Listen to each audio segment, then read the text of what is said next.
este tiempo, en torno a las 12:30, estaremos teniendo una reunión virtual a través de Zoom, a la cual podrán participar todos aquellos que reciban la contraseña y la invitación.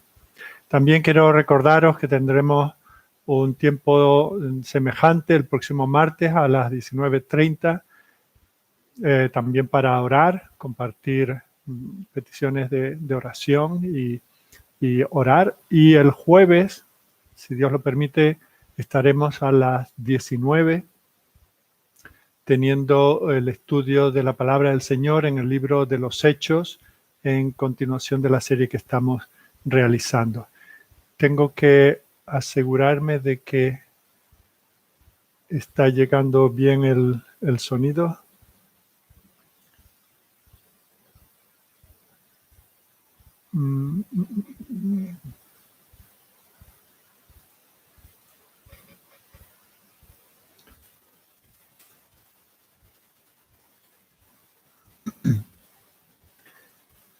Bien, no tengo confirmación. De momento me dicen... Bien, gracias. Tengo la confirmación, así que sin más preámbulos, vamos a comenzar y vamos a hacerlo con una oración. Os recuerdo, por aquellos que se están incorporando, gracias por todos los que están de distintas maneras avisándome de que el sonido está bien. Os recuerdo que vamos a continuar en Efesios capítulo 6 y vamos a considerar parte del versículo 14. Leeremos enseguida los versículos del 10 al 14. Oremos. Dios del cielo y de la tierra, Padre amado, Salvador nuestro, Espíritu Santo, que moras en nosotros, nos dirigimos a ti para adorarte, para engrandecer tu nombre, para reconocer nuestra dependencia de ti en este día, para decirte, Señor, son muchas las situaciones que vivimos para las cuales no tenemos respuesta. Y por eso, Señor, acudimos a tu palabra sabiendo que ahí podemos encontrar todo aquello que tiene que ver contigo, con nuestra vida espiritual, con mantenernos santos, puros, con testificar acerca del reino, de este evangelio que nos ha transformado y que estamos seguros de que transformará a todos aquellos que lo escuchen y que sean tocados por el Espíritu Santo. Por eso, Señor, te pedimos ahora a aquellos que somos tuyos, que nos des entendimiento, que podamos profundizar en cosas que posiblemente algunos habremos leído y considerado, incluso predicado en muchas ocasiones, pero que nos des un nuevo aliento con ellas, que nos des una visión renovada de ti, del mundo en el que vivimos, de la batalla espiritual en la que estamos involucrados. Y también te pedimos, Señor, por aquellos que, ya sea ahora, en el momento de emitir este estudio o posteriormente, según algunas personas puedan ver este vídeo, te suplicamos, Señor, que con su contenido, por el Espíritu Santo, les des hambre y sed de ti, que te busquen, Señor, que busquen tu palabra, que busquen una iglesia donde se predica la palabra con fidelidad y que, Señor, por esos medios de gracia ellos lleguen a dejar de vivir en contra de tu voluntad para someterse a ti y a tu señorío. Guíanos, Señor, bendice los próximos minutos que estemos estudiando tu palabra, pues te lo pedimos todo en el nombre de tu Hijo. Amén. Bueno, como hemos dicho hace un momento, vamos a continuar en el capítulo 6 de la carta a los Efesios y vamos a considerar la última parte del versículo 14, pero quisiera, para siquiera leerlo en su contexto, lo estamos leyendo cada domingo, y volvamos a leer a partir del versículo 10, donde dice: por lo demás, hermanos míos, fortaleceos en el Señor y en el poder de su fuerza. Vestíos de toda la armadura de Dios para que podáis estar firmes contra las acechanzas del diablo. Porque no tenemos lucha contra sangre y carne, sino contra principados, contra potestades, contra los gobernadores de las tinieblas de este siglo, contra huestes espirituales de maldad en las regiones celestes. Por tanto, tomad toda la armadura de Dios para que podáis resistir en el día malo, y habiendo acabado todo, estar firmes. Estad pues firmes, ceñidos vuestros lomos con la verdad, y vestidos con la coraza de justicia. Llevamos ya varias semanas considerando esta armadura de Dios y hemos empezado la semana pasada a considerar pieza a pieza. Vemos cómo esta armadura de Dios es una herramienta necesaria en nuestra lucha contra el enemigo común que tenemos todos los cristianos, que es el diablo. Y si carecemos de del uso de cualquiera de estas piezas, si no están bien sujetadas en su lugar, vamos a ser presa fácil para el enemigo. Cuando esas piezas faltan, cuando no están bien usadas, Satanás lo tiene fácil para derrotarnos. Fácilmente va a dañar nuestro testimonio, fácilmente va a infiltrarse en nuestras iglesias, fácilmente va a destruir la iglesia local a la que nosotros pertenecemos. Somos, como dije, presa fácil, somos derrotados fácilmente cuando desatendemos, descuidamos el uso de cualquier elemento de esta armadura. Sin embargo, por el contrario, cuando los santos de Dios están vestidos con toda la armadura de Dios, ahí el enemigo no es que vaya a dejar de intentar hacernos daño, pero lo va a tener muy difícil, no le va a ser fácil lidiar con nosotros. Cuando la armadura está en su lugar, no puede penetrar en nuestras defensas, no va a aprovechar nuestra impotencia, sino que se verá derrotado, de tal manera que al final, en el día final, el día del recuento, será un día de victoria para el Señor, un día de gloria para Él y para su iglesia. Y eso es lo que yo espero de mí, y eso es lo que espero para ti. Por eso es que quiero compartir estas enseñanzas que estamos viendo desde hace varias semanas. Ahora tenemos que recordar el lenguaje que está usando el apóstol Pablo, es un lenguaje militar, es un lenguaje de guerra. Tenemos que imaginar que la corneta ha sonado, que todos los soldados están saliendo de sus sacos de dormir, están abriendo sus tiendas, se están preparando para la batalla que cada día tenemos por delante. Es una batalla continua. Y lo que tenemos que hacer, lo primero que tenemos que hacer es ponernos la armadura completa de Dios. Y a cada uno el Señor le ha dado su armadura.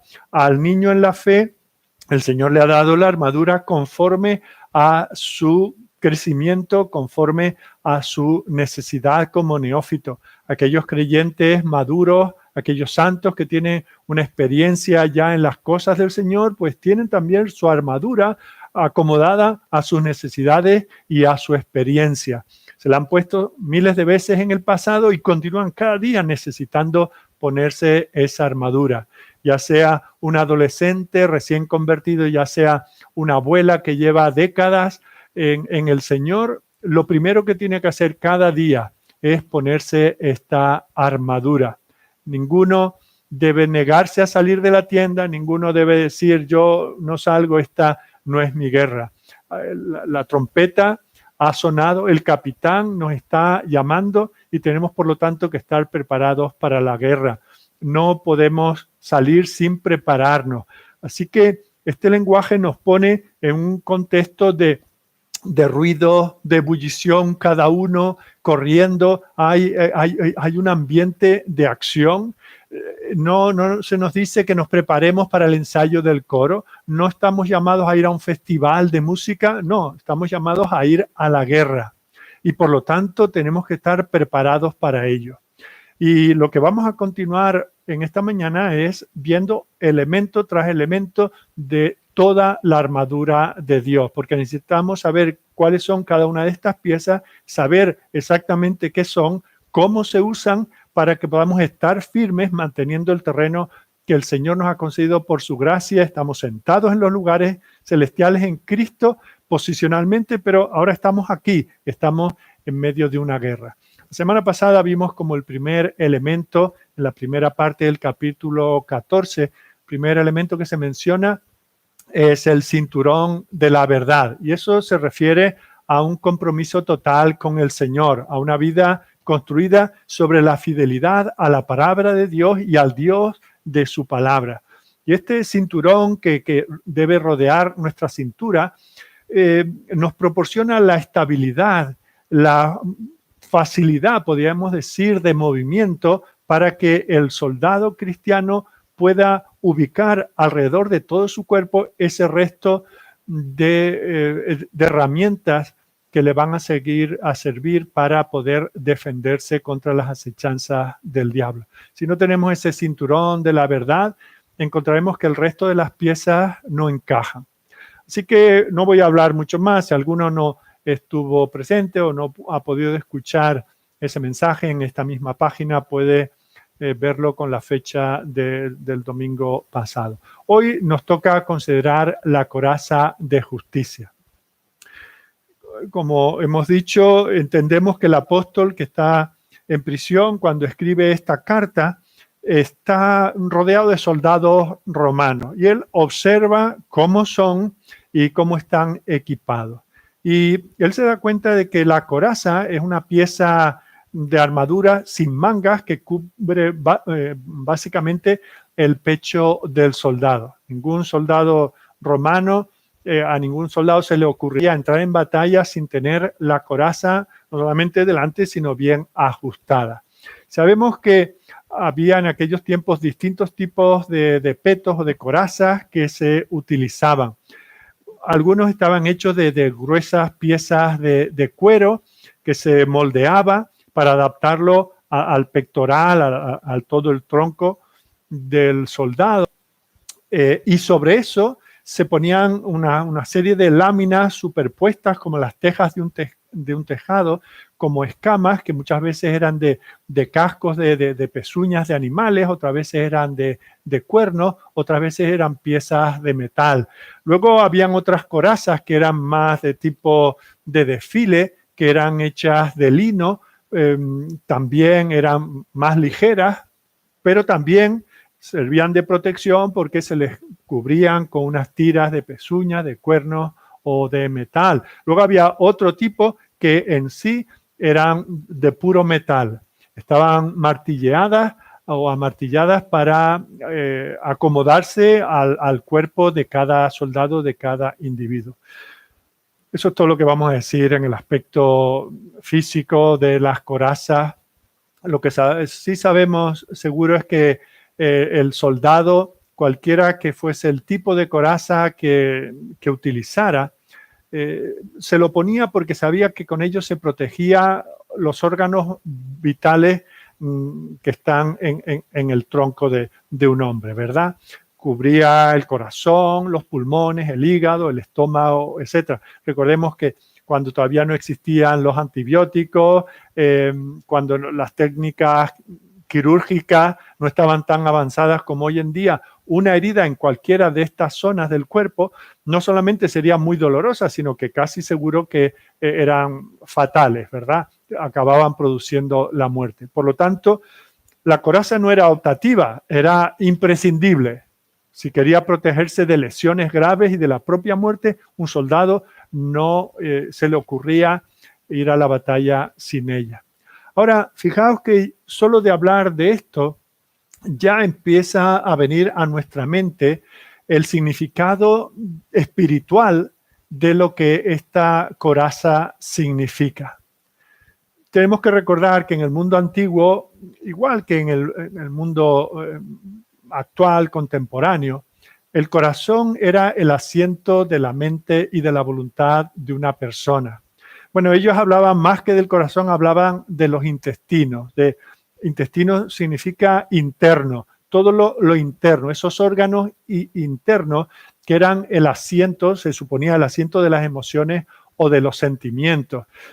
Usaban expresiones que nosotros también usamos. Por ejemplo, el apóstol Pablo pone a Dios por testigo, escribiendo a los filipenses, dice que usamos con un amor entrañable, un amor desde las entrañas. No es un amor superficial, no es como cuando nosotros vamos por la calle y vemos, no sé, una farola estropeada y decimos, qué pena, hay que ver que alguien le haya tirado una piedra a la farola y nos da una cierta pena superficial, no tenemos un apego a aquella farola.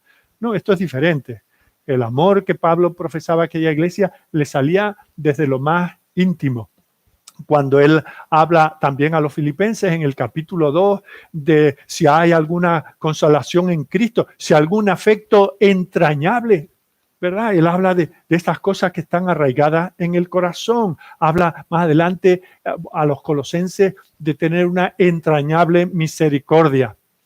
O sea que, y de hecho nosotros también hablamos, es una persona muy entrañable, ¿no? Como que entiendes que te lleva dentro de sí, que tú también le llevas a él o a ella dentro de tu corazón.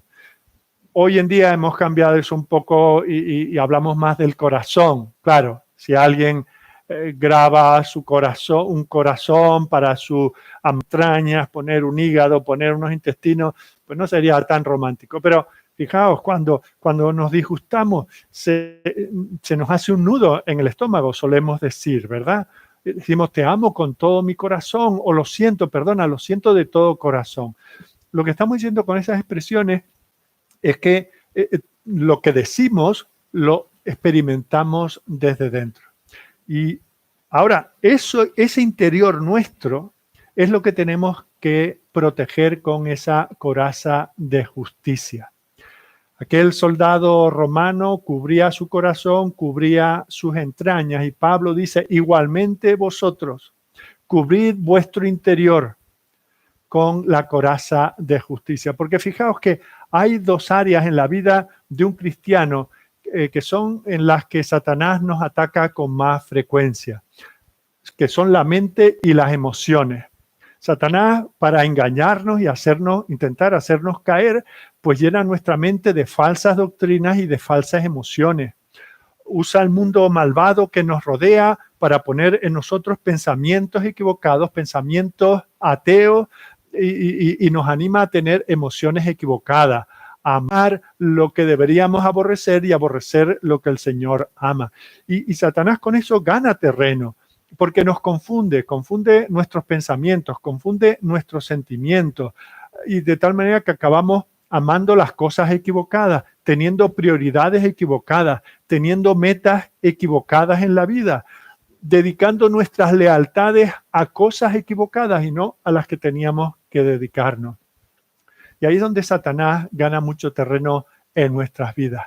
Él quiere quitar la sabiduría de Dios, la verdad de Dios de nuestras mentes, y en su lugar poner cualquier falacia. Nos llena de pensamientos pervertidos y nos hace sentir cosas que son contrarias a la realidad. Él, por ejemplo, no quiere que nosotros vivamos vidas de santidad y de pureza. Por eso nos incita a la envidia, al odio, a la codicia, a la lujuria, a los celos, a la inmoralidad, a cualquier otro vicio humano. Nos hace ver que eso no es tan malo, que eso es tan común que no tenemos ni que preocuparnos por ello. Hace que nosotros percibamos el pecado con ligereza, que digamos, bueno, realmente eso no es pecado, porque si no es pecado, no lo confesaremos y no lo trataremos de la manera que Dios quiere que lo tratemos. No, eso nos hace insensibles al pecado, de tal manera que vemos la maldad simplemente como una forma de ser, como parte de nuestro carácter. Él quiere que racionalicemos nuestro pecado, no que busquemos a Dios arrepentidos, humillados para que Él nos perdone, sino que nosotros mismos lo justifiquemos. Y para lograr eso, Él nos ataca, ya digo, esencialmente en la manera en que pensamos y en la manera en que sentimos. Si Él logra que nosotros pensemos de la manera incorrecta, si Él logra que nosotros tengamos sentimientos que no son del agrado del Señor, ya tiene media batalla para este día vencida en nosotros. Con eso nos alejará del Señor. Nos va a sacar de la pelea. ¿Qué pelea? No hay nada malo en mi vida, no tengo nada por lo que luchar, no hay ninguna tentación. Vivo en un jardín de flores y salpicado de pétalos de rosa. De esa manera, Satanás nos saca del terreno que el Señor nos ha dado. Por eso tenemos que cubrir, y veremos ahora con qué, nuestra manera de pensar y nuestra manera de sentir. Así que Por eso es tan importante la coraza de justicia, porque ofrece protección contra estos ataques del diablo. Si por el contrario nosotros estamos bien pertrechados, bien cubiertos, bien vestidos con esa coraza de justicia, eso no va a espantarlo. Él va a seguir intentándolo, pero no va a tener éxito porque estaremos protegidos con esa coraza del Señor. Así que, viendo esto como la introducción al asunto que estamos tratando hoy, vamos a tratar de ver a continuación qué es esa coraza de justicia. Y antes de ver exactamente qué es esa coraza de justicia, vamos a ver mucho de lo que es por ver lo que no es. Vamos a definirla primero por lo que no es. Porque ahí se habla de justicia. ¿Qué justicia es? Uno podría pensar que es la justicia propia, ¿verdad? Pero claro, nos damos cuenta de que la justicia propia no es justicia en absoluto. Al contrario, cuando yo me justifico a mí mismo, estoy pecando de la peor manera posible. Es el peor pecado imaginable. Porque si yo justifico mi pecado, estoy diciendo que eso que en otros tal vez pueda ser feo, pueda desagradar incluso a Dios, en mí no, en mí es diferente. Me estoy justificando, con lo cual estoy descartando la obra de Cristo. Es innecesaria para mí. Por eso Jesucristo no tiene nada que ver conmigo. La persona que se justifica a sí misma, ¿qué es lo que cree? Que su carácter, su comportamiento, tal vez legalista, le gana el favor de Dios. Cree que depende de sí misma, que para agradar al Señor, para ganar alguna recompensa, solamente tiene que estar cubierto con su propia justicia. Y eso era lo que, por ejemplo, revestía a los fariseos y a todos aquellos que ellos representaban. La persona que se justifica a sí mismo acaba creyendo que es mejor que los demás, que posee mejores estándares de vida, porque son más altos que los que perciben aquellos que le rodean. La persona que se autojustifica de esa manera no puede agradar a Dios porque cree que su propio estándar de justicia es suficiente. Es lo que vemos en aquel joven rico. Creía que había cumplido toda la ley de Dios desde pequeñito. Por lo tanto, no se consideraba digno del reino que venía a traer Jesucristo, que era para aquellos que golpean su pecho y se reconocen pecadores. Estos creen que, bueno, si evito el pecado lo suficiente, si evito la maldad lo suficiente, si procuro hacer el bien lo suficiente, pues Dios tiene que estar agradado e incluso agradecido conmigo y entonces me recompensará en consecuencia. Ahora, la persona que piensa así no se da cuenta de que con eso está dándole al enemigo un arma muy poderosa para vencerle. Y el enemigo va a acabar estrangulando su vida de servicio al Señor. ¿Por qué? Porque si yo dependo de mi propia justicia, hay momentos que hasta el peor de los fariseos, me doy cuenta de que he fallado. Me doy cuenta de que no estoy, no solo ya a la altura de las demandas de Dios, me doy cuenta de que no estoy ni siquiera a la altura de mis propios estándares de santidad. Y eso me hace perder mi gozo en el Señor. Eso me hace perder mi paz en el Señor, porque nunca puedo hacer lo suficiente. Por otro lado, también me hace daño el que yo me justifique a mí mismo, porque entonces acabo aislándome y quedándome yo solo, porque no hay nadie que cumpla con mis estándares de santidad. No hay nadie que sea tan puro y tan perfecto como yo. Y sabéis, Satanás con eso no solamente te hace daño a ti personalmente, sino a tu entorno, a la iglesia donde el Señor te ha puesto. ¿Por qué? Porque los hermanos no son esclavos de la ley que tú mismo te has impuesto y que quisieras imponerle a ellos. Pero claro, esa autojustificación excluye el amor, excluye el perdón, excluye la gracia del Señor. La persona que se justifica a sí misma no puede comprender la verdad que nos dice el Señor en Isaías capítulo 64, versículo 4, que en el mejor de los casos, la mejor de mi justicia no es mejor que un trapo de inmundicia. Mi justicia propia, lo mejor que yo haga, todo lo bien que yo pueda hacer a lo largo de mi vida, lo coges, lo cueces y lo escurres, y lo que queda ahí no tiene ni una gota, ni una sola gota de justicia aceptable delante del Señor.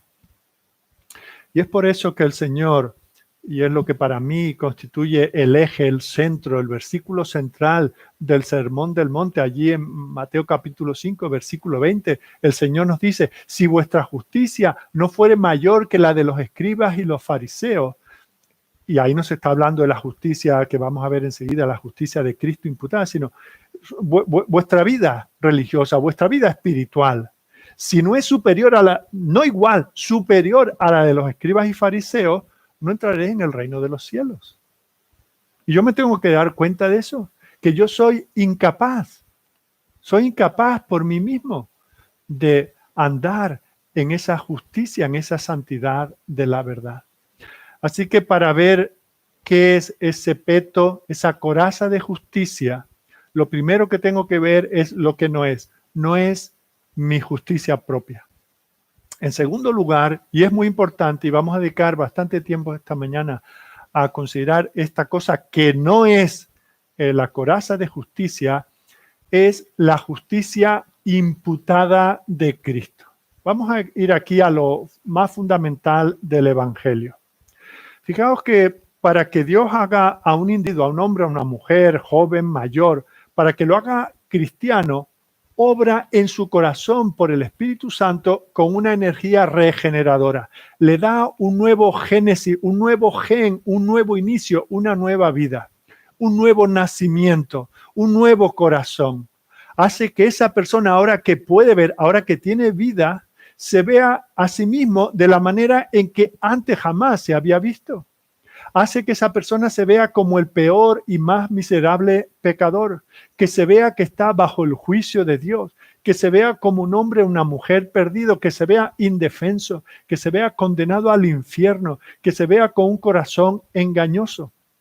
Y al mismo tiempo, Dios le muestra el amor insondable, inconmensurable de Dios que ha enviado a su Hijo unigénito, a Jesucristo, para convertirse en salvador de pecadores como ese que este individuo ahora se da cuenta que es.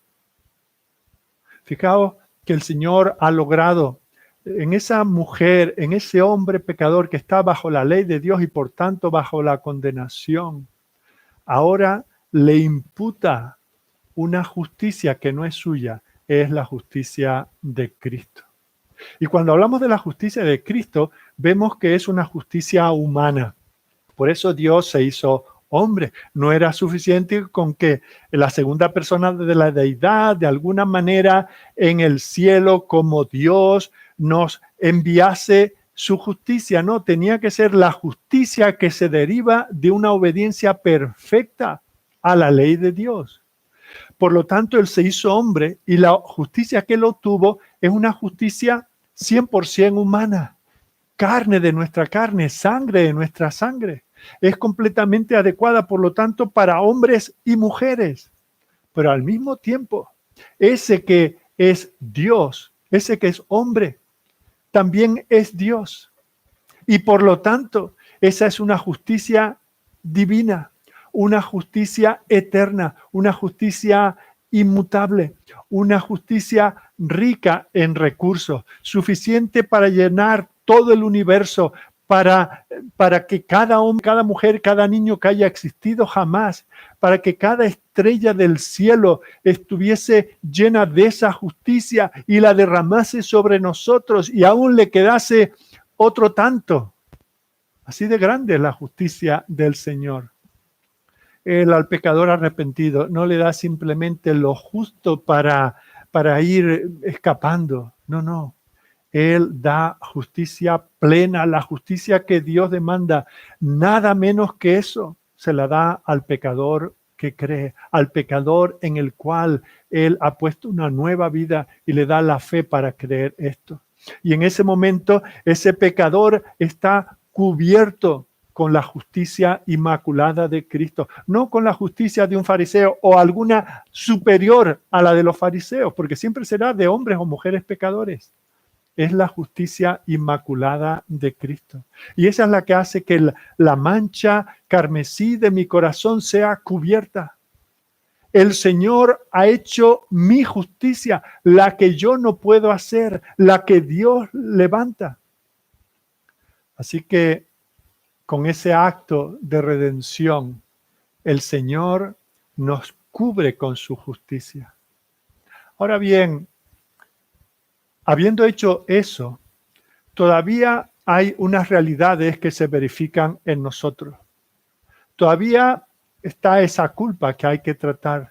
Todavía está la vergüenza del creyente. Todavía están sus mentiras, su lujuria. Todavía está su orgullo, el dolor que ha causado a otros. Todavía está ahí su avaricia, su violencia, su vanidad, su egoísmo, su contentamiento, su estar bien cuando pasa de Dios, cuando vive como un ateo, cuando no cree la palabra del Señor, cuando por ese no creer cae en el pecado y blasfema el nombre del Señor y se burla de todo lo que es puro y que es bueno, y dice, bueno, yo no soy tan santurrón como eres tú. Todavía hay que tratar con los abusos que se han hecho de los demás. Todavía hay un espíritu implacable que no es capaz de perdonar al hermano. Todavía hay un creerse superior y despreciar a los demás. Todavía hay celo, todavía hay codicia. Son muchos los pecados, ¿verdad? Nuestra culpa es una montaña que llega al cielo. Y eso es lo que nos impide ver el rostro de Dios. Y fijaos que no estoy hablando de lo que otros hacen, estoy hablando de tu pecado. Estoy hablando de mi pecado, de mi culpa. Tenemos que recordar que este es un universo moral. Dios lo creó en perfección, en rectitud. Y nosotros tenemos que vivir delante de ese Dios que es recto y justo, de ese Dios viviente, y tenemos que dar cuentas a él.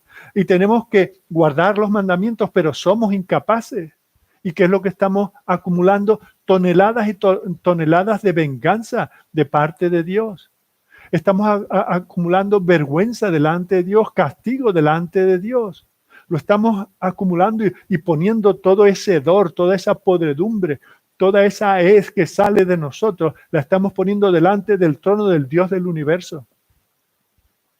Y ese Dios que es santo, ese Dios que es justo, este Dios que es perfecto, que nos ha creado y que demanda justicia de nosotros, ¿qué es lo que va a hacer con ello? Si nos trata con su justicia,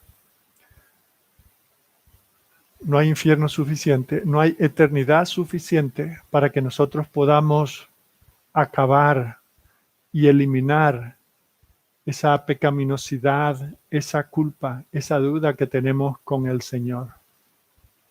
Y el día en que nosotros tengamos que comparecer en ese juicio del gran trono blanco, no habrán cosas que no están suficientemente probadas, no habrán dudas suficientemente razonables, no habrán factores por los cuales podamos ser librados. Este mismo Dios que es tan justo es también omnisciente. No hay nada de lo que nosotros hemos vivido, hemos hecho o hemos dejado de hacer teniendo que haberlo hecho, que se le haya escapado.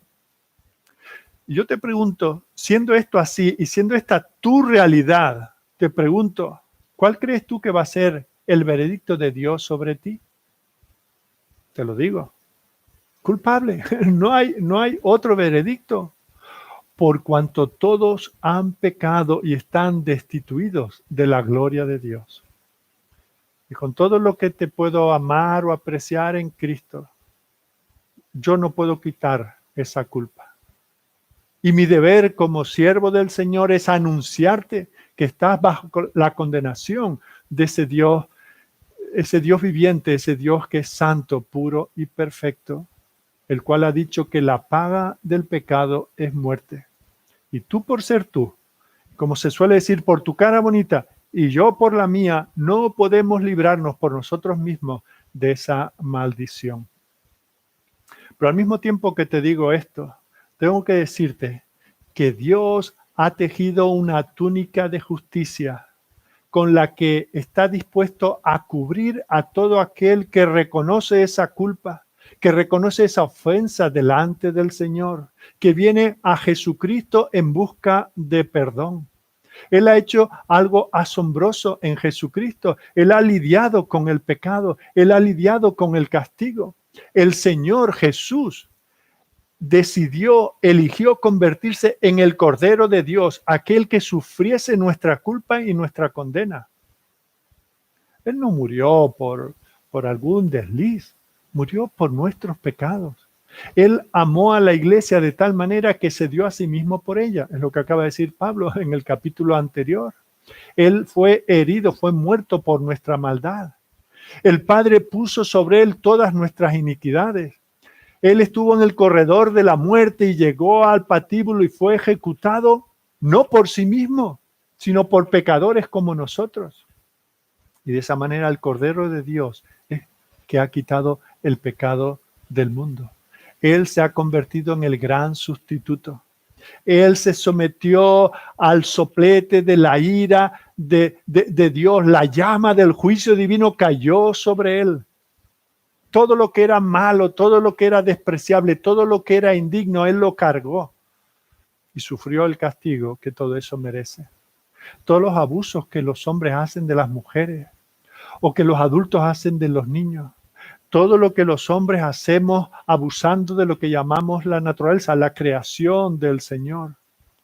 Todo lo que hacemos malo sobre aquellos que más nos aman, aquellas personas que están más cercanos a nosotros. Jesucristo asumió la culpa que todo eso merece. La responsabilidad que nosotros tenemos ante ese poderoso y santo Creador, Él la asumió. Esas son las cargas que hicieron que Jesucristo en un momento final allí en la cruz inclinase su cabeza y entregase su espíritu. ¿Por qué? Porque la carga de nuestro pecado fue puesta sobre Él. Él cargó con todo el pecado de todo su pueblo. Él aceptó la culpa del más pequeño de los pecados de omisión. Y es como si el Señor dijera, yo respondo por eso. La mayor hipocresía del pecador más popular, el Señor dice, yo he tomado su culpa, yo la hago mía. La acción más vil del pecador más grande que haya existido sobre la tierra y que se arrepiente, Cristo la ha cargado en su seno. Él ha asumido la responsabilidad en la cruz de todo aquello que nosotros, su pueblo, su iglesia, hemos hecho a lo largo de los siglos. ¿Y sabes por qué lo hizo? Lo hizo por amor. Y lo hizo de una manera integral. Él sufrió en nuestro lugar. Se ha apropiado completamente de toda nuestra culpa. De tal manera que no queda absolutamente nada por lo que el Padre pueda acusarnos a nosotros. Eso es lo que dice en Romanos capítulo 8. ¿Quién acusará a los escogidos de Dios? Que viene Satanás y nos dice, se chiva y dice, has hecho esto, has hecho lo otro. ¿Y qué es lo que tenemos que decir? Pues sí, y otras cosas de las que no te has dado cuenta. Tengo un corazón inclinado hacia el mal, pero Cristo ya pagó por mí. Dios es el que justifica. Todo ha sido tratado, todo ha sido eliminado. La culpa ha sido aniquilada, cada borrón ha desaparecido. Esas ropas mías que eran trapos de inmundicia, tan manchados y tan contaminados, ahora son más blancos que la nieve. Eso es lo que Jesucristo ha hecho por nosotros. De tal manera que cuando el juez de toda la tierra examina a todos aquellos que comparecen delante de él, a todos aquellos por los cuales Cristo murió, ¿qué es lo que les dice? Anda que me tenéis. No, dice, estáis perdonados, sois perdonados, estáis justificados. No hay ninguna condenación para los que están en mi Hijo, para los que están en Cristo Jesús. Bienvenidos al hogar. Sois bienaventurados, sois dichosos, sois felices. Esa es la justificación. Esa es la salvación. Eso es lo que Cristo ha logrado para nosotros, pecadores, que por la misericordia y pura gracia de Dios venimos a Él. O sea que lo que vemos en esta justicia imputada, lo que vemos en la salvación son tres cosas al menos. En primer lugar, Dios ha cambiado nuestra naturaleza. Nos ha hecho nuevos, nos ha hecho nuevas criaturas, nos ha regenerado. Ha cambiado nuestra manera de ser y de pensar, nuestra naturaleza.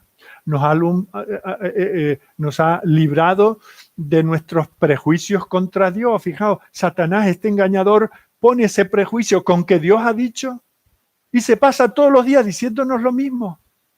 De tal manera que nosotros estamos prejuiciados contra Dios, tenemos un prejuicio anticristo. De tal manera que siempre estamos pensando, ¿y qué pasará con este? Y este otro que tiene tanta fe, y este otro que es tan religioso, y este otro que nunca ha tenido la oportunidad. Estamos siempre defendiendo al pecador y sospechando del que es 3 veces santo. ¿Quién pone eso en nuestra mente? Ese con que Dios ha dicho, es Satanás. Pero en Cristo nosotros hemos sido transformados. Por el Espíritu de Dios hemos sido regenerados. Ahora tenemos otro concepto de la realidad. Ahora el Señor ha puesto en nosotros los criterios adecuados y nos ha dado fe para creerlo. Y nos ha dado tristeza por esos pecados pasados que hemos cometido. Y nos ha dado un sentido de quién es Dios, cuál es su santidad, cuál es su rectitud, cuál es su justicia. Y nos ha dado un sentido de su poder que podría destruirnos, pero también nos ha dado un sentido de su amor, por el cual Él tiene misericordia de nosotros. Así es que eso es lo primero que ocurre cuando el Señor nos concede su gracia regeneradora. Pero en segundo lugar, como hemos visto, el Señor nos imputa la justicia que Cristo constituyó, que Cristo obtuvo por su propia vida desde el momento que vino a la tierra y comenzó a obedecer la voluntad de Dios, a someterse a toda autoridad, a someterse a la palabra de Dios. Con eso Él fue adquiriendo una justicia humana y divina al mismo tiempo que ahora nos ha sido imputada. Ahora nosotros por fin, con esa justicia puesta en nuestra cuenta, podemos ver a alguien tan santo como Dios. Y podemos verle a través de esa justicia que el Señor Jesús nos ha dado. Desde ahora nuestra relación con Él ya no es en lo que yo creo que soy mejor que este otro. Ahora yo me relaciono con Él por esa justicia que me ha sido dada, me ha sido concedida, me ha sido regalada, me ha sido imputada. Pero en tercer lugar, hay otra cosa que ha tenido que suceder. De la misma manera que el Señor me ha imputado la justicia de Cristo, ha hecho otra imputación. Y es que todo mi pecado, toda mi culpa, todo el castigo que yo merecía, lo ha imputado a Cristo cuando Él pendía de aquella cruz en el Gólgota. Toda la vergüenza, toda la culpa, todo el deshonor, toda la condena que el pueblo de Dios merece fue depositada sobre Él. De tal manera que ahora es posible el indulto de los pecadores. Todos aquellos cuyos pecados ya han sido destruidos con la muerte de Cristo, ahora ya no se me imputan nunca más. Eso es algo que el Señor ha hecho. Así que la salvación es recibir lo que Dios ha hecho por los pecadores en Jesucristo. Recibir ese don gratuito que el Señor nos da en Jesucristo. Ese don de gracia, ese es el regalo de Dios. Esa es la salvación que nos enseña la Biblia. Eso es lo que resume el apóstol Pablo en ese versículo maravilloso. Toda la Biblia está llena de versículos, todos son maravillosos, ¿verdad? Pero en este contexto, fijaos lo que nos viene a la mente, 2 Corintios capítulo 5, versículo 21. Al que no conoció pecado, al que jamás había practicado, pensado, deseado, tenido un acercamiento al pecado, a ese Dios lo hizo pecado. No solo lo cargó, lo hizo pecado para que nosotros fuésemos hechos justicia de Dios en Él. De la misma manera que nosotros somos hechos justicia de Dios en Él, Él ha sido hecho pecado por nosotros. Cuando nosotros creímos en Jesús como Señor y Salvador, su justicia nos fue imputada a nosotros. Por eso en Romanos capítulo 4, te animo a que hoy, el día todavía es muy largo, la semana es muy larga, lee varias veces Romanos capítulo 4 y habla del gozo, la bienaventuranza, el sentido de victoria, de liberación que tiene el hombre a quien Dios atribuye justicia sin obras. Porque quien quiere atribuirse justicia por sus obras, ese nunca tiene suficiente. Hay una conciencia que le dice, no es suficiente, pero feliz, bienaventurado, dichoso aquel a quien Dios le imputa, le atribuye una justicia que no es suya. una justicia sin obras. Y luego nos pone el ejemplo de Abraham y nos dice cómo él creyó y sin hacer nada, solo por creer en la provisión divina, su fe le fue contada por justicia. Ese es el Evangelio. Eso es lo que significa que nosotros hemos sido hechos justicia de Dios en él. Así que cuando tenemos esto en mente, volvemos a este versículo 14. Dice que tenemos que vestirnos con la coraza de justicia. Y nos preguntamos, ¿nos está diciendo el apóstol que tenemos que ponernos este tipo de justicia? No. Ya esa nos ha sido dada. Nos ha sido dada en plenitud. Nos ha sido dada sin que falte un gramo, un milímetro, cualquier medida que podamos dar. No falta nada en absoluto. Nos ha sido dada y nos ha sido dada para siempre. Esta justicia imputada, adjudicada, es el fundamento de la vida cristiana. Esta es la justicia que nos permite acceder a la presencia de Dios, a llamarle Padre, a llamarlo Abba, la que nos abre la puerta del cielo, la que nos protege contra los fuegos del infierno. Pero fijaos que con todo eso, con habernos sido imputada por gracia, aunque esa justicia impide que Satanás nos arranque de las manos del Señor, con todo, no impide que Satanás nos ataque. Por eso es necesario que continuemos tratando de ver de qué está hablando aquí el Señor. Aunque Satanás no puede derrotarnos porque pertenecemos a Cristo, sí puede hacernos daño para que nosotros dudemos de Él, para que le desacreditemos como Salvador. Si Dios hace esto, si Dios permite esto en mi vida, ¿será que no me ama? ¿Será que no es tan Salvador? Si el Señor permite que la iglesia pase por esta situación o la otra, ¿ha dejado Él de amar a los suyos? Jamás. Tenemos esa justicia imputada de Cristo. Así que cuando Pablo dice aquí, el Espíritu Santo a través de Pablo nos dice que nos pongamos ese pectoral, esa coraza de justicia, no nos está hablando, porque está escrito a cristianos, no nos está hablando de la justicia imputada de Cristo, sino de la justicia impartida. Y aquí no quiero hacer un juego de palabras, si tenéis un bolígrafo a mano, anotadlo. Estamos hablando de que la justificación es que Dios nos imputa, pone pone en nuestra cuenta, es un término forense, un término legal, pone en nuestra cuenta la justicia que se ha ganado Jesucristo con sus propios méritos para nosotros. Pero aparte de eso, en relación con esto, pero aparte de eso, hay otro aspecto de la justicia, que es la justicia impartida, la justicia que Él nos da, la justicia práctica. Y es de esa justicia de la que está hablando aquí el apóstol. Está hablando de la justicia práctica, de una vida vivida en obediencia a la palabra de Dios, de una vida de santidad, de una vida que vive el ahora regenerado, el ahora justificado, el ahora hijo de Dios, vive cada día en línea con la palabra de Dios.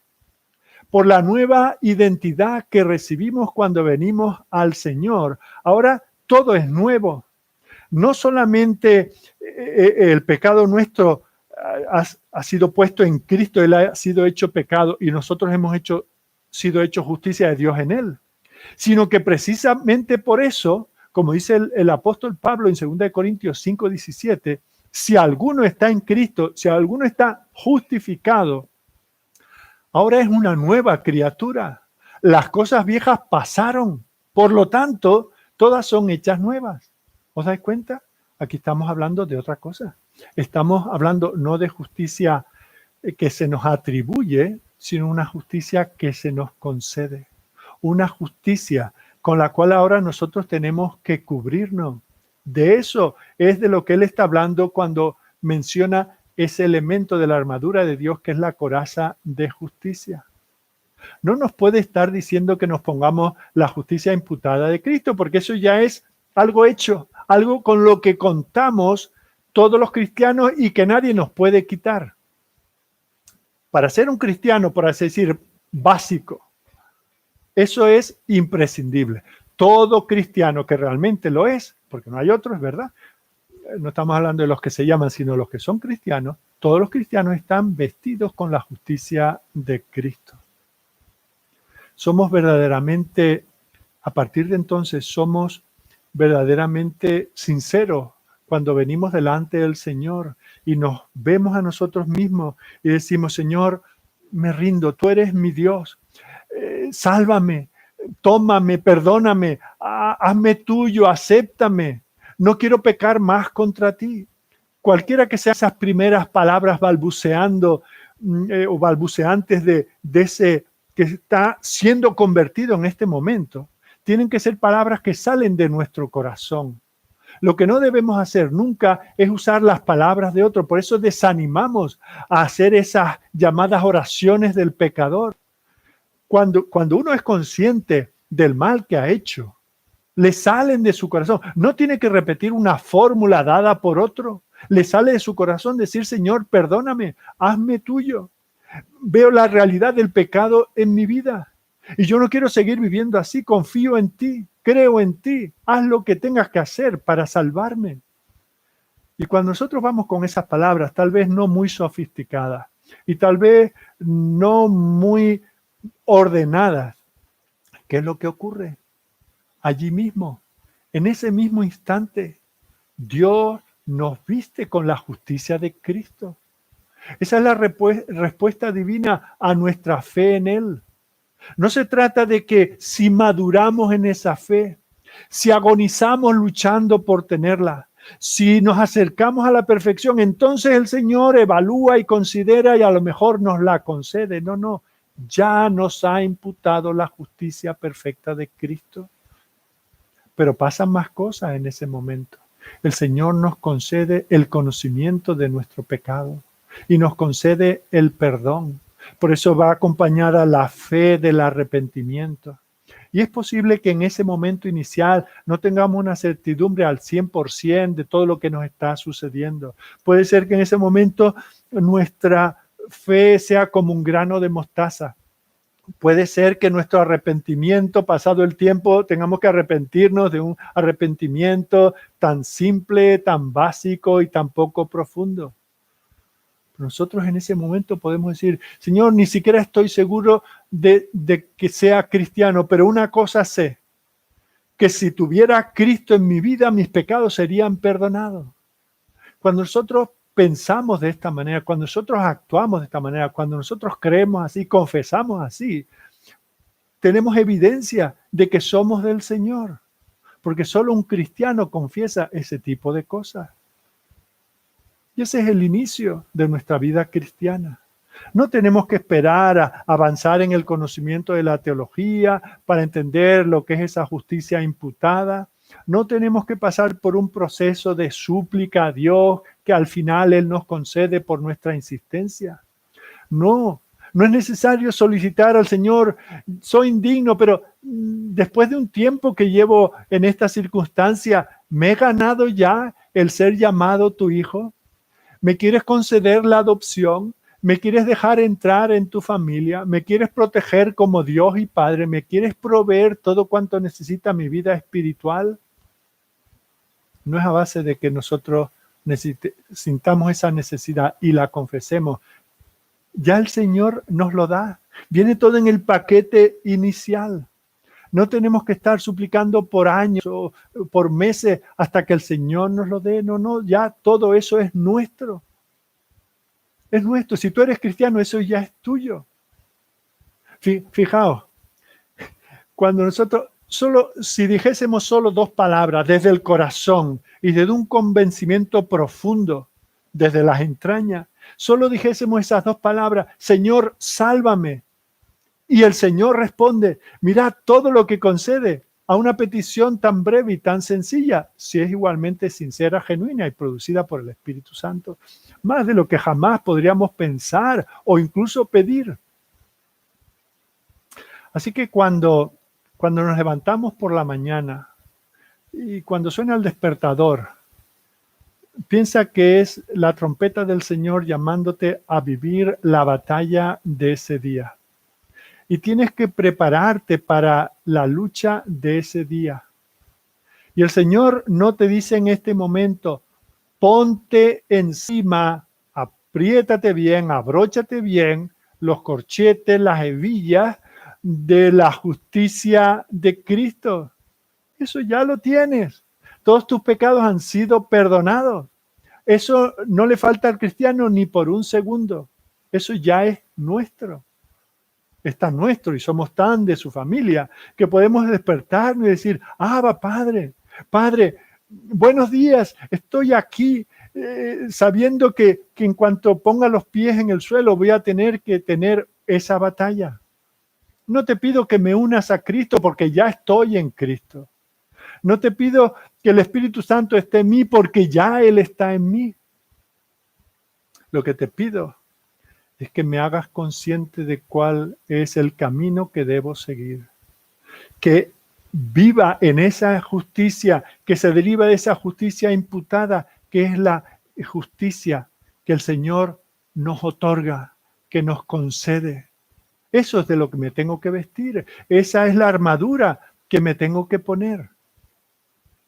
Y eso es lo que nosotros tenemos que reflexionar cada día. Ahora, de todo lo demás, tenemos que dar gracias al Señor. No nos olvidamos de eso. De eso cantamos. Esa debe ser nuestra adoración. Ese debe ser el motivo de nuestro agradecimiento. Eso debe ser lo que nos impulsa a evangelizar a otros, que otros hombres y mujeres se conviertan para que disfruten de esa justicia imputada de Cristo. Eso es lo que queremos que les suceda, que reciban esa experiencia de ser justificados, de ser adoptados, que tengan esa unión con Cristo.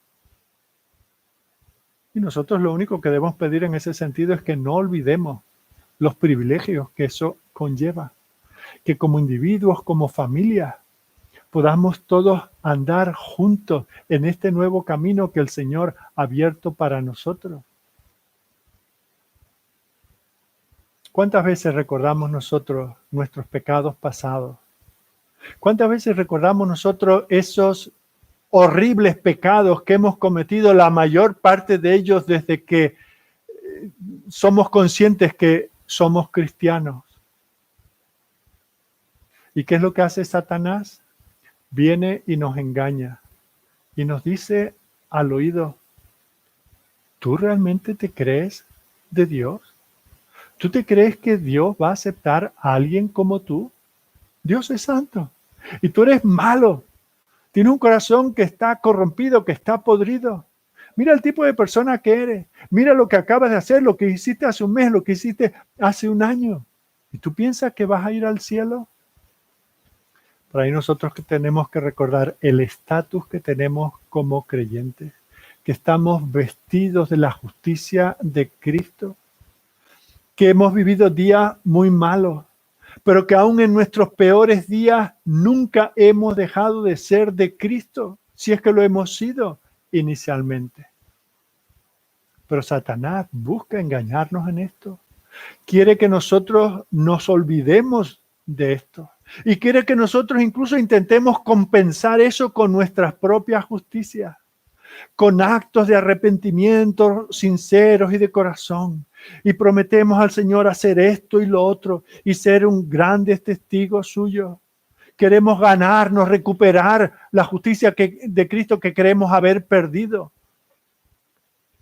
Volviendo a ir a la iglesia, doblando nuestras ofrendas o haciendo cosas de este tipo. Pero el Señor dice, no vayas por ahí, no me ofendas de esa manera. Fijaos, el apóstol Pablo hace mención de una situación que hubo en la iglesia de Corinto, entre tantas situaciones malas. Menciona allí que hubo un miembro de la iglesia, un cristiano en la iglesia, que se fue a un burdel y estuvo con una prostituta. ¿Y qué es lo que dice allí Pablo? Que ese hombre no estaba vestido de la justicia de Cristo, que ese hombre no estaba adoptado en la familia de Dios, que no era una nueva criatura en Cristo, que había estropeado todo lo que el Señor había hecho al justificarle. No, no dice eso el apóstol. Ninguna de esas cosas es cierta. Lo que está diciendo es que ese hombre ha tomado los miembros del cuerpo de Cristo y los ha unido a una ramera. Se había metido con una ramera en la cama mientras estaba vestido de la justicia de Cristo. Y eso era lo horroroso que estaba haciendo. Así que cuando un cristiano se enfrenta a esa realidad en uno mismo o en otro, ¿qué es lo que tiene que recordar? Cuando el enemigo nos dice, tú no eres cristiano por esto y por esto, le tenemos que decir, mira, yo he dicho, he hecho, he pensado, he tenido gestos horrorosos, insostenibles delante del Señor, de ese Dios que es santo. Pero tan cierto como es eso, es cierto que Cristo murió por mí. Es cierto que estoy asido a sus promesas. Es cierto que estoy seguro en sus manos. Siento vergüenza. No estoy a la altura de lo que Dios ha hecho conmigo. Mi conciencia me redarguye. No soy digno de la gloria de Dios, pero cuento con el Salvador. Cuento con su persona, cuento con su obra. Mi esperanza no falta porque no está basada en lo que yo he hecho. Mi esperanza está basada en lo que Cristo ha hecho por mí. ¿No es eso lo que cantamos en ocasiones? Mi esperanza está en Jesús, en su justicia y en su luz. No hay salvación fuera de Él, solo en su nombre confiaré.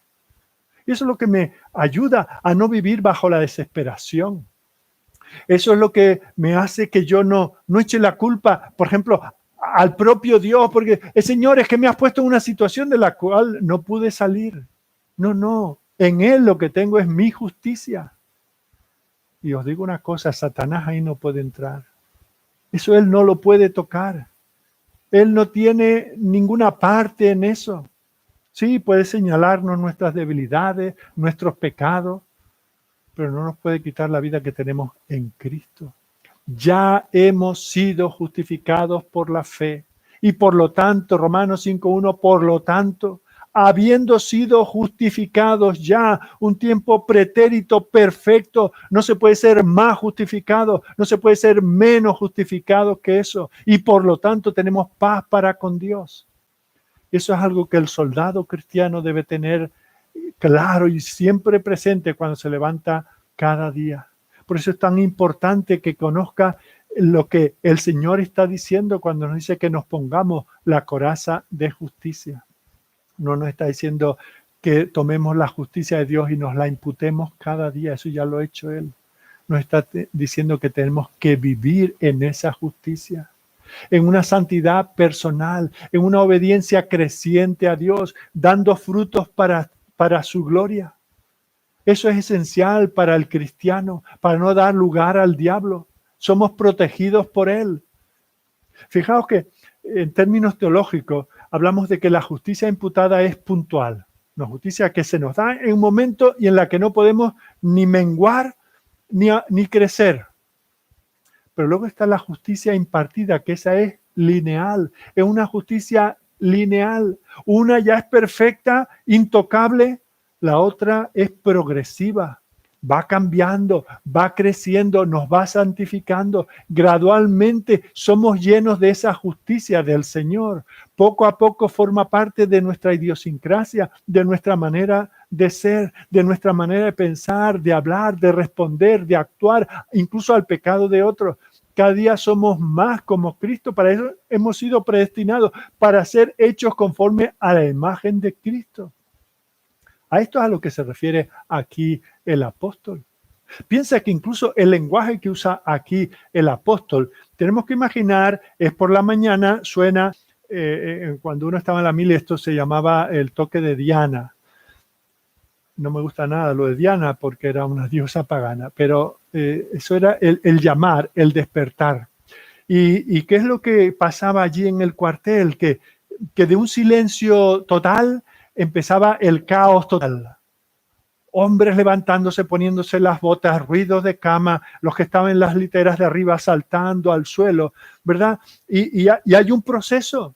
No estás de repente porque suena la trompeta, no estás ya levantado. tienes que ir poniéndote pieza a pieza. Vas a hacer, el sargento va a pasar revista. Y tú tienes que protegerte todas las partes de tu cuerpo. Y eso es algo progresivo, no es algo instantáneo. La justicia impartida no viene en un momento, no está completa hasta que nuestro carácter haya sido transformado perfectamente, hasta que lleguemos a la estatura de nuestro hermano mayor, de nuestro Señor Jesucristo. Y eso es algo que tú debes de considerar, porque si no, si estás esperando tener la perfección, ahí Satanás va a ganar la batalla de este día, te va a mantener triste y frustrado. Pero tienes que darte cuenta que esa justicia impartida se está desarrollando en ti cada día. Y tienes que saber que en este lado de la eternidad, en esta vida, esa justicia impartida nunca estará completa. Lo estará cuando ya estemos en la presencia del Señor. No somos aceptos delante de Dios por esa justicia impartida que tiene sus vaivenes. No. Somos de Dios por la justicia imputada. Pero en el momento en que el Señor nos imputa la justicia de Cristo, el Espíritu Santo comienza ese proceso de hacernos más y más como Cristo. Comienza a santificarnos de tal manera que cada día nos parecemos a nuestro Señor. Cada día somos un poco más santos. No somos más aceptos delante de Dios. Nuestra aceptación no depende de esto, ya es un hecho. Por lo tanto, no depende de que yo esté frotando y dando brillo a esa coraza. No depende de que yo esté hinchado de orgullo porque sobreestimo la apariencia, la hermosura de mi coraza. Si dependiese de eso, serían más los días que ando desesperado, llorando por las esquinas porque estoy manchado, estoy sucio, porque no he progresado, porque no lo he logrado. Y eso es lo que Satanás trata de hacerme ver. El Señor me ha imputado todo lo que necesito para ser su hijo para siempre. Y cuando yo me doy cuenta de eso, entonces siento una liberación. Porque ya no dependo de mi propia justicia. Esa propia justicia que me acaba llevando o al orgullo o a la desesperación. Soy de Cristo y soy de Él para siempre. Y Satanás, como dije hace un momento, no puede meter ahí la mano. Entonces, ¿qué significa ponerse la coraza de justicia? Mira, piensa en un soldado romano. En la mentalidad, los que no habéis tenido ninguna experiencia militar, tal vez os cueste entender esto, sobre todo en día en que las fidelidades no existen. No somos fieles ni a nuestros amigos, no somos fieles a las cosas que poseemos, no somos fieles a nuestros padres, no somos fieles a nuestros hijos, no somos fieles a nuestros esposos, ¿verdad? Lo que ahora amamos tanto, mañana lo tiramos por la borda. Pero cuando uno es un soldado, y en aquellos tiempos cuando los soldados eran los soldados de César, su mentalidad era defender al emperador. Se levantaban cada día para hacer lo que César diga. La orden de César era la voluntad del soldado.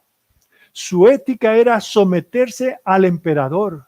Su mayor deseo era extender el imperio del emperador. De tal manera que si tú le preguntabas cuál era el eslogan, la razón de ser a ese soldado, decía, para mí el vivir es César, para mí el vivir es el imperio y mi emperador. Pero cuando nosotros somos transformados y ahora vivimos en otro reino, para otro emperador, para otro imperio, para otro rey, para otro reino, ahora nuestra insignia es otra. Ahora vivimos para el crucificado y podemos decir con el apóstol, para mí el vivir es Cristo, porque Él me ha amado con tanto amor. Él me ha rescatado, Él me ha adoptado, me ha hecho parte de su familia, me ha hecho un soldado de su ejército. Y como dice también el himno, amor tan grande y sin igual, en cambio exige todo el ser. Y eso es lo que yo tengo que darle cada día.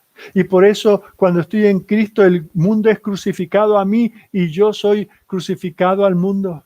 Y todo lo que el mundo pueda ofrecer o diga que puede ofrecer, todos los honores, todos los premios, todos los brillos del mundo, para mí vienen a ser nada, porque yo he sido crucificado con Cristo. Y cuando uno está crucificado, lo último que desea son las cosas que este mundo ofrece.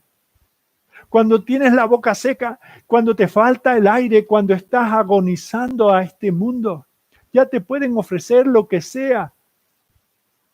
Que todo eso lo tomas por basura.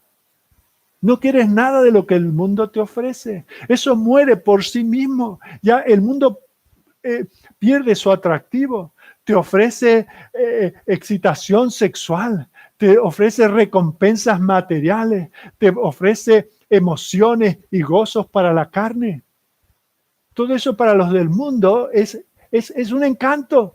Es por lo que viven, por lo que sueñan, por lo que se levantan cada día.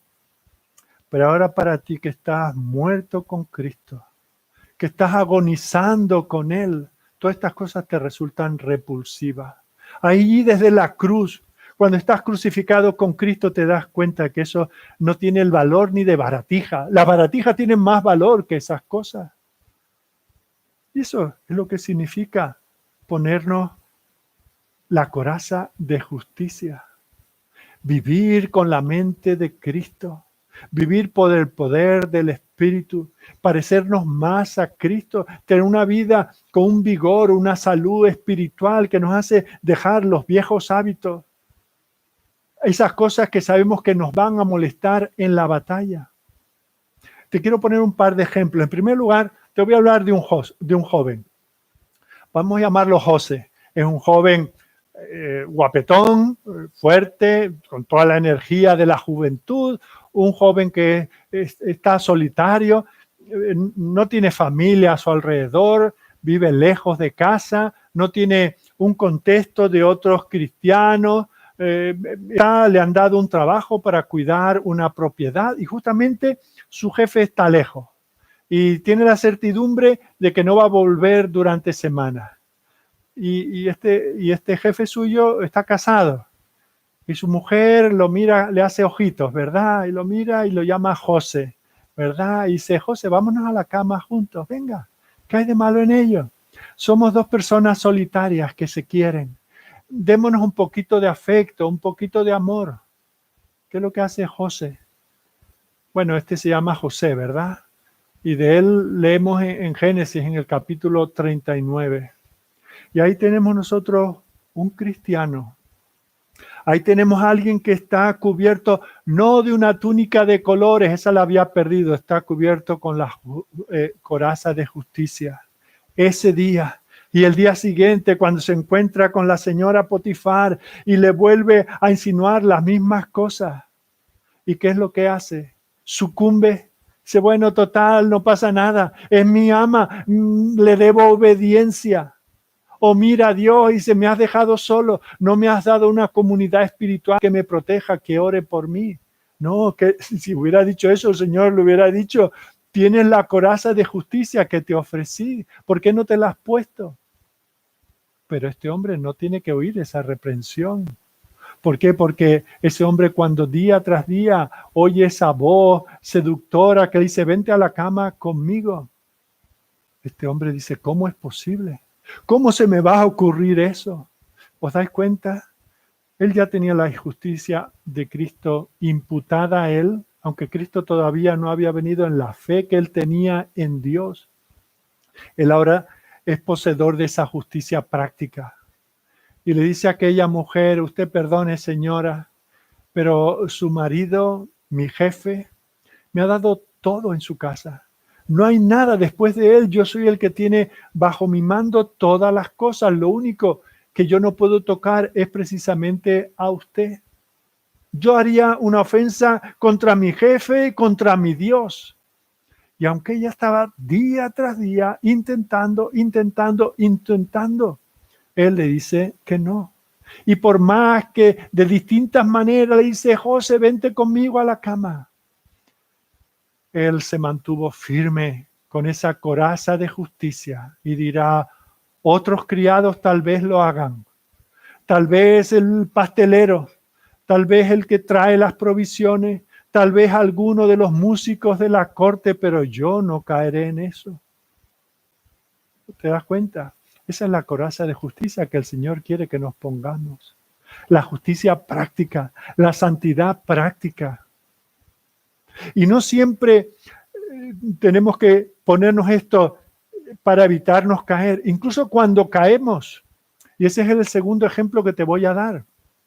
Recuerda, y dentro de poco, si Dios lo permite, vamos a llegar a este pasaje en Hechos, creo que es capítulo 23. Nos encontramos nosotros a Pablo, que está delante del Sanedrín, y entonces es preguntado, y está entre los que habían sido, hasta no hacía mucho, habían sido sus compañeros en el Sanedrín y en el grupo de los fariseos.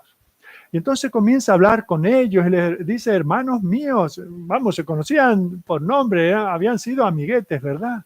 Se con toda conciencia he vivido delante de Dios hasta este día. ¿Y qué es lo que sucede entonces? Que Ananías, el sumo sacerdote, en aquel momento le dice, dale una bofetada, golpeadle en la boca. ¿Y qué es lo que dice Pablo? Ahí, por así decirlo, deja la armadura, deja la coraza de justicia y se toma la justicia por su mano y dice, Dios te golpeará a ti, pared blanqueada. ¿Quién eres tú para juzgarme de acuerdo con la ley? Estás apelando a la ley y tú mismo violas la ley pidiendo que me golpeen. Y entonces los que estaban cerca de Pablo dicen, ¿cómo te atreves a insultar al sumo sacerdote de Dios? Él no se había dado cuenta, no sabía que él era, Ananías era el sumo sacerdote en aquel momento. ¿Y qué es lo que hace? Habiendo dejado su pectoral de justicia en el suelo y tomando venganza, respondiendo con las fuerzas de la carne, apelando a sus derechos, lo insulta al sumo sacerdote. Pero inmediatamente, fijaos, José hemos visto que en ningún momento cayó en pecado con aquella mujer porque enseguida puso los brazos, se cubrió. Pero el mismísimo apóstol Pablo aquí ha caído, como solemos decir, con todo su equipo. Pero se da cuenta que la palabra del Señor dice, no maldecirás a un príncipe de tu pueblo. Inmediatamente, ¿qué es lo que hace? Rectifica, da marcha atrás, se reajusta el pectoral de justicia y dice, no es propio que un cristiano, un hijo de Dios, alguien que está cubierto por la justicia de Cristo, hable de esta manera. Así que se rehace. Él vuelve en sí. Él se cubre con ese pectoral, esa coraza de justicia. Os pongo un tercer ejemplo. ¿Recordáis que al principio del ministerio de los evangelios, antes de verse el ministerio público de nuestro Señor Jesucristo, el último de los profetas, Juan el Bautista, está allí en el Jordán predicando el arrepentimiento, y aquellos que profesaban fe y evidenciaban arrepentimiento, pues los bautizaba, reconociéndolos que formaban parte de la comunidad de la fe. Y entonces estas personas vienen a él y le piden consejos de cómo tienen que vivir su vida, cómo tienen que vivir su vida práctica de santidad. Y le dice la multitud, ¿qué debemos hacer? ¿Y qué les dice Juan? Mirad, el que tenga 2 túnicas, que regale una. El que tiene que comer, que dé de comer a otros. Y otros vinieron y le dijeron, maestro, ¿y nosotros qué tenemos que hacer? Estos que cobraban impuestos, estamos en esta situación tan delicada, ¿qué hacemos? Y él le dice, vosotros, para demostrar esa justicia práctica, esa santidad práctica, para evidenciar que ahora sois nuevas criaturas, no exijáis más de lo que está ordenado. Y luego vienen otros, unos soldados, y dicen, y nosotros que hemos creído, que nos hemos arrepentido, que hemos creído el evangelio del reino y que lo hemos profesado y por lo tanto hemos sido bautizados y hemos sido reconocidos como parte de este reino, ¿qué tenemos que hacer? Y Juan le dice, en vuestro caso manifestaréis esa justicia práctica si no hacéis extorsión a nadie, si no calumniáis y si os contentáis con vuestro salario. ¿Os dais cuenta? A la multitud, a los que cobraban impuestos, a estos soldados que les dice, poneos la coraza de justicia, que sea evidente que tenéis la justicia de Cristo. Ese es el patrón, el modelo para todo cristiano. Mirad, el capítulo anterior, el capítulo 4, versículo 22 en adelante, mirad cómo el apóstol pone esto en términos prácticos. Dice, Efesios capítulo 4, versículos 22 en adelante. Dice, en cuanto a la pasada manera de vivir, despojaos del viejo hombre, que está viciado conforme a los deseos engañosos, y renovaos en el espíritu de vuestra mente. Vestíos del nuevo hombre creado según Dios en la justicia y santidad de la verdad. Fijaos, poneos la coraza de justicia. Dice, por lo tanto, por lo cual, desechando la mentira, o sea, quitaos la vieja coraza, antes os cubríais, defendíais vuestra vida con una coraza de impiedad, en este caso una coraza de mentira. Desechando ese estilo de vida, hablad verdad cada uno con su prójimo, porque somos miembros los unos de los otros. O sea, vestíos de la coraza de justicia. Dice, si es necesario por alguna situación que os airéis, cuando veis el pecado de otro, por ejemplo, lo que le pasó a Pablo delante de este sacerdote Ananías, dice, airaos, pero al airaos no pequéis, poneos la coraza de justicia.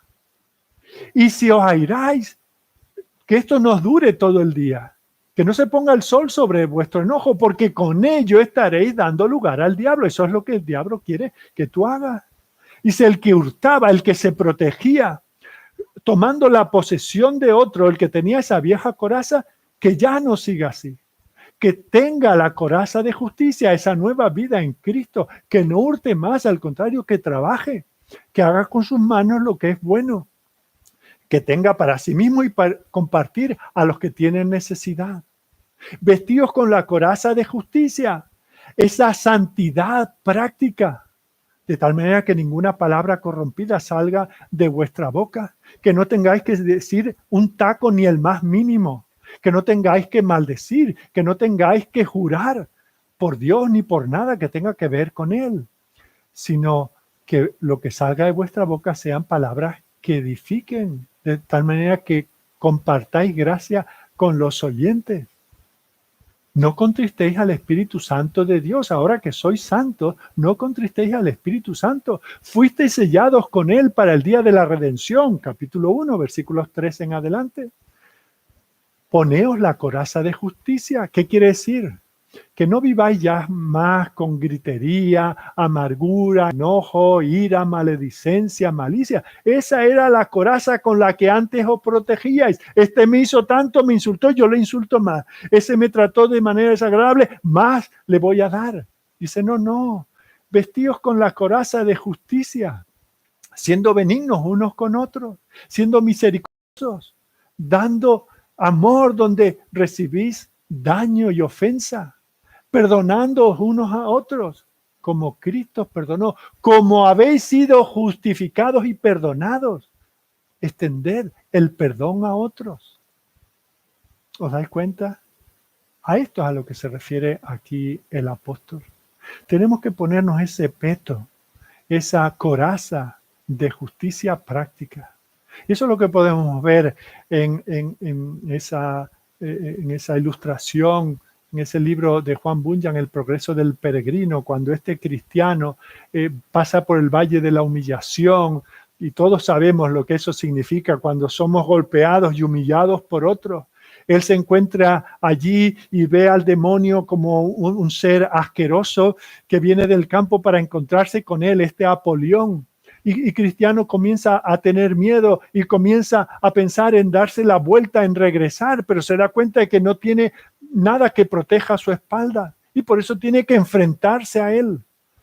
Y sabe que el enemigo va a atacarle con todos sus dardos, pero ¿qué es lo que hace? Se mantiene firme en el terreno que Dios le ha dado. Y eso es lo que Dios nos dice aquí a través del apóstol: defiéndete. Y es por eso que cantamos: estad por Cristo firmes, soldados de la cruz. Hemos sido hechos ya soldados del Señor. Resistamos en este día malo para que al final estemos firmes. Vestíos, dice el versículo 24 del capítulo anterior, vestíos del nuevo hombre, el nuevo hombre que vive en justicia, en santidad, creado según Dios en justicia y santidad de la verdad. Y eso es lo que dice también en esta carta que hemos dicho más de una vez, que es como paralela a la carta a los Colosenses en el capítulo 3, versículos 9 en adelante. No os mintáis los unos a los otros, habiendo despojado el viejo hombre con sus hechos, sino que revestidos del nuevo. Entonces, conforme a la imagen del que nos creó nuevos, nos renovemos en pleno conocimiento. Seguid vosotros leyendo en casa ese capítulo de la carta a los Colosenses. Eso es lo que dice también a los Filipenses. Él dice, yo he enunciado a mi justicia propia, capítulo 3, versículos 4 al 12. Yo tengo muchas cosas de las que gloriarme, pero me doy cuenta de que todas mis glorias son basura. ¿Por qué? Porque yo ahora me deleito en la justicia de Dios en Cristo. Esa es mi confianza, esa es mi esperanza. La justicia imputada de Cristo me lleva a vivir en esa justicia impartida, en esa justicia práctica. Y ese es el mensaje para nosotros esta mañana, queridos amigos y hermanos. Satanás intenta llevarnos al borde del mal y intenta quitarnos el gozo espiritual, animándonos a confiar en nuestra propia justicia. Pero sabemos que no es en esa en la que nosotros debemos mantenernos firmes. Él quiere quitarnos el gozo de la salvación, como se lo quitó a David cuando le hizo ver su pecado. Lo incitó a pecar y David perdió el gozo de la presencia del Señor. Por eso cuando se arrepiente dice, Señor, vuélveme el gozo de tu salvación. Ahora no lo tengo. Satanás también quiere que nosotros no nos cubramos con el pectoral de la justicia, porque de esa manera nos quitará el fruto espiritual. Si nosotros desobedecemos a la palabra de Dios, si no estamos en conexión con Él, no podemos dar fruto. El que dice, el Señor dice en Juan capítulo 15, en aquella amplia expresión sobre la vid y los pámpanos, que dice, el que no permanece en Él no lleva fruto, porque sin Él, separados de Él, nada podemos hacer. Si somos desobedientes, no podemos llevar fruto y por eso perderemos el deseo de evangelizar, perderemos el deseo de compartir con otros el conocimiento que Él nos ha dado, estaremos deshonrando a Dios y Satanás tendrá, siquiera ese día tendrá la victoria sobre nosotros. Por eso decía al principio que Satanás nos ataca en el ámbito de los sentimientos y de los pensamientos. Y por eso nos dice el apóstol, escribiendo a los Corintios, en 2 Corintios 10:5, que derribemos todo argumento, toda altivez que se levanta contra el conocimiento de Dios y llevemos cautivos todo pensamiento a la obediencia a Cristo. ¿Os dais cuenta? Todo lo tenemos que conducir a la obediencia a Cristo.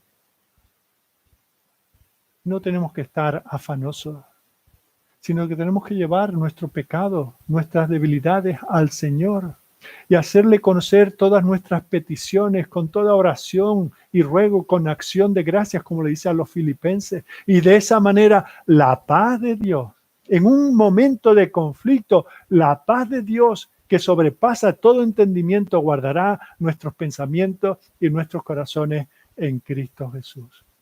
Terminamos por esta mañana.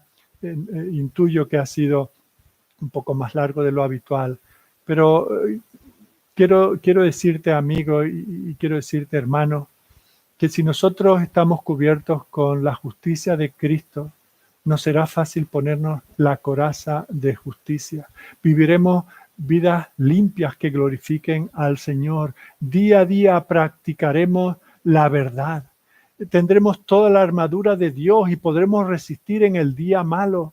Y después de todo eso, estar firme. Y eso es lo que el apóstol nos dice. La noche está avanzada y se acerca el día. Desechemos las obras de las tinieblas, vistámonos las armas de luz. Y el arma que hemos visto esta mañana es la de esta justicia impartida por el Señor.